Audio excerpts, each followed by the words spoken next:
علامہ صاحب بہت خوبصورت گفتگو اوور آل ہو گئی. اب آئیے ذرا, یہ دنیا ختم ہو جانی ہے, ظاہر اس دنیا نے ختم ہونا, دنیا لیٹ سے ختم ہو گئی, اور لیٹس ایزیوم کہ جی ہم اس وقت میدان محشر میں موجود ہیں, اور 50,000 سال, 50,000 سال, یہ کہہ دینا آسان ہے, 50,000 سال, ان 50,000 سالوں کا معاملہ ہے, اور اس میں متکبرین کھڑے ہوئے ہیں, تو کس شکل میں ہوں گے, کیا ہوگا, اب ذرا بتلائیے.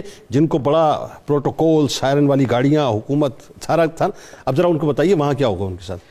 جو تکبر کرتا ہے دنیا کی چند روزہ زندگی کے اوپر, اور چند نعمتیں جو ان قریب فنا ہونے والی ہیں, ختم ہونے والی ہیں, جن کی طوطی بول رہی تھی وہ خاموش ہو جائیں گے, اور ان قریب تمام انسان, تمام مخلوق مر جائے گی. اس وقت کو بندہ یاد کرے کہ جب اللہ رب العالمین فرشتوں کو بھی, ان کے اوپر بھی موت طاری فرما دے گا, اور اس کے بعد اللہ کہے گا کون ہے آج کے دن کا مالک. اس وقت کوئی جواب دینے والا نہیں ہوگا. بڑی بڑی کلغیوں والے خاموش ہوں گے, بڑے بڑے جو ہے نا وہ روب و دبدبے والوں کی زبانیں بند ہوں گی. اس وقت صرف اللہ ہی اپنے سوال کا خود ہی جواب دے گا کہ صرف میں اللہ واحد قہار ہوں جو آج کے دن کا مالک ہے, کوئی اس دن کا مالک نہیں ہوگا. پھر اللہ رب العالمین سب کو اٹھائے گا.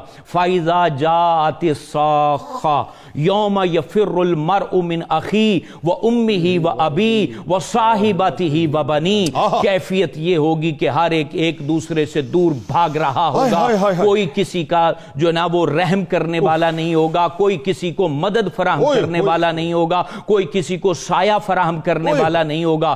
اس وقت ہر ایک کی نگاہ صرف اللہ کی رحمت پر ہوگی. یعنی بیوروکریسی وہاں موجود نہیں ہوگی, بیوروکریسی نہیں ہوگی, کوئی بھی کسی کا نہیں پرسان حال ہوگا. اس وقت ہر ایک چاہے گا اللہ مجھ پہ رحم کر دے, اللہ مجھ پہ رحم کر دے. لوگوں سوچو, رسول اللہ صلی اللہ علیہ وسلم نے ارشاد فرمایا اس دن ایک ایسا بدبخت انسان ہوگا اس وقت کہ جب سبھی رب کی رحمت کو مانگ رہے ہوں گے, رب کے کرم کو مانگ رہے ہوں گے, وہ متکبر ہوگا جس پر اللہ رحم نہیں کرے گا.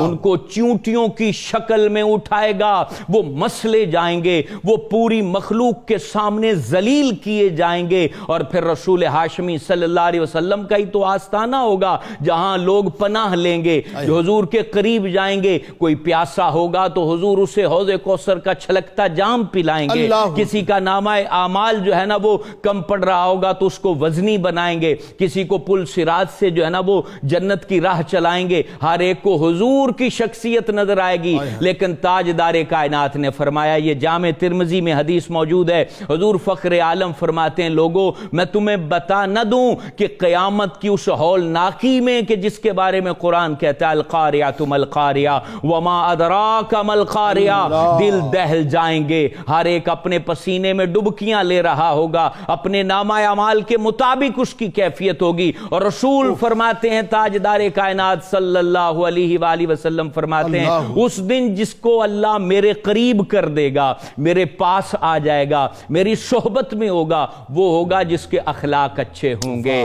پھر تاجدار کائنات صلی اللہ علیہ وسلم محشر کے میدان کا نقشہ بیان کرتے ہوئے فرماتے ہیں میں تمہیں یہ بھی نہ بتا دوں کہ جن لوگوں کو اللہ مجھ سے دور کر دے گا وہ میرے قریب نہ آ سکیں گے, میرے قرب میں نہ پہنچ سکیں گے, میری ٹھنڈی ہوا نہ پا سکیں گے. وہ کون لوگ ہیں؟ حضور جان رحمت علیہ السلام فرماتے ہیں جو لوگوں کا مذاق اڑاتے ہوں گے, لوگوں کو پریشان کرتے ہوں گے. اور پھر جو ہے نا حضور صلی اللہ علیہ وسلم فرماتے ہیں متفیحق.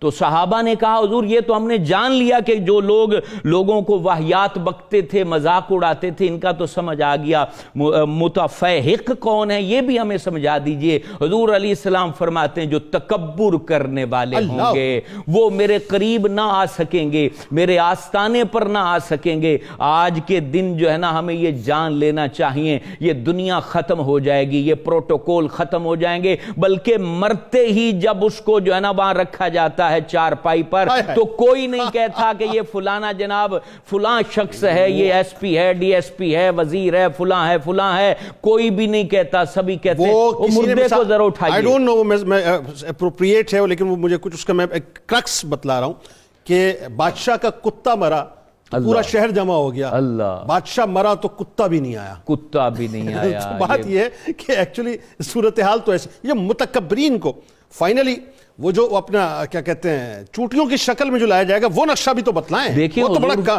یہ بات تو یہ نا کہ یہاں پر وہ ہر ایک کو چونٹی تو سمجھتا تھا دنیا کے اندر. اس کی جو ریزن ہے، اس کی وجہ ہے، دنیا میں وہ ہر شخص کو چونٹی کی معنی جانتا تھا، اس کو مسل دیتا تھا اپنے قلم کے ذریعے، اپنی طاقت کے ذریعے، غلط فیصلوں کے ذریعے وہ مخلوق کو مسل رہا تھا. معاشرے کو اس نے جو ہے نا وہ اپنے پیر کی جوتی بھی نہیں سمجھا تھا، خاک کی مانند رگڑ رہا تھا مخلوق کو. تو معاشر کا دن ہوگا، ان طاقتور حلقوں کو اٹھایا جائے گا اور ان کو پھر چونٹیوں کی شکل میں رب اٹھائے گا، اور جن مخلوق کو وہ مسلتے تھے پھر ان کے پیروں کے نیچے ان کو مسلا جائے گا. اور اس حالت کے اندر وہ جہنم میں ڈالے جائیں گے کہ افسوس اور حیرت بھی ان کے اوپر حیرت کر رہی ہوگی کہ دنیا کے اندر انہوں نے مخلوق کو تباہ کیا تو رب انہیں جہنم کا ایندھن بنا کر تباہ کرے گا. بہت شکریہ.